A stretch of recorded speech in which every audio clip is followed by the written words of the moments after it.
আসসালামু আলাইকুম। Hello everyone, আমার নতুন আরেকটি ভিডিওতে সবাইকে আরও একবার ওয়েলকাম। আজকে আপনাদের সাথে শেয়ার করব আমাদের বারান্দায় কিছু আলু শাক হয়েছিল, মানে মিষ্টি আলু শাক। আপনারা অনেকেই হয়তোবা জানেন, আবার অনেকে হয়তোবা জানেন না।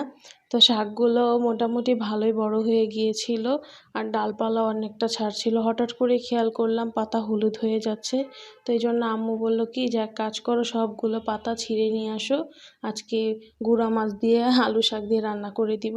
তো এই জন্য বারান্দা চলে গেলাম এবং আলু শাক ছিঁড়তেছিলাম।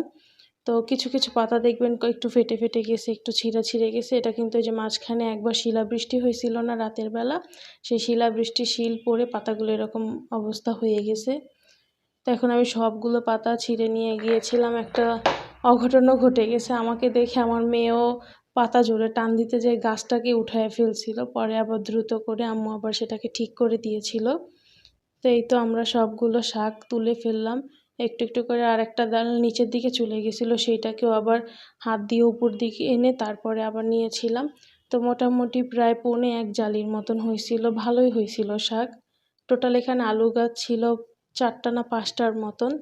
এবার এই আলু শাকগুলোকে রান্না করার জন্য একটা কড়াইয়ের মধ্যে 3 টেবিল চামচ তেল দিয়ে দিল, আর সাথে দিয়ে দিল হচ্ছে আধা কাপ পরিমাণ পেঁয়াজ কুচি। আর আজকে সম্পূর্ণ রান্নাটা আমার আম্মুই করেছে, আমি জাস্ট ভয়েস ওভার করতেছিলাম। আর এই যে এখানে যে মাছগুলোকে দিয়ে রান্না করবো সেটাকে খুব ভালোভাবে ধুয়ে পরিষ্কার করে নিয়েছি, এটা পাঁচমিশালি মাছ ছিল। এরপরে পেঁয়াজটা যখন একটু লাল হয়ে আসছে ঠিক সেই পর্যায়ে দিয়ে দিল এটার মধ্যে লবণ, হলুদের গুঁড়া, মরিচের গুঁড়া। আর মশলাটা খুব ভালোভাবে কষিয়ে নিয়ে দিয়ে দিল কাঁচামরিচ দিয়ে শাকটাকে আমি আগে থেকে সুন্দর করে ধুয়ে কেটে নিয়েছি। এবার ভালোভাবে মশলার সাথে মিশিয়ে দিব, আর অল্প একটু পানি দিয়ে দিব যেন খুব ভালোভাবে মশলাটা কষিয়ে নিতে পারে। কষানো হয়ে গেলে এবার দিয়ে দিব আগে থেকে ধুয়ে রাখা সেই ছোটো মাছগুলো। আপনারা চাইলে এখানে অন্য কোনো মাছ বা বড় মাছের মাথা দিয়েও শাকটা রান্না করতে পারেন। আর এইভাবে আলু শাক কারা কারা মাছ দিয়ে রান্না করে খেয়েছেন অবশ্যই কমেন্ট করে জানাবেন।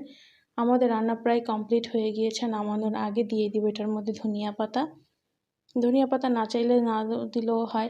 আর এইভাবে করে করে কারা হাতের মধ্যে ঝোল নিয়ে লবণ টেস্ট করছেন অবশ্যই কমেন্ট করে জানাবেন। ভিডিওটি ভালো লাগলে লাইক ফলো দিতে পারেন। আল্লাহ হাফেজ।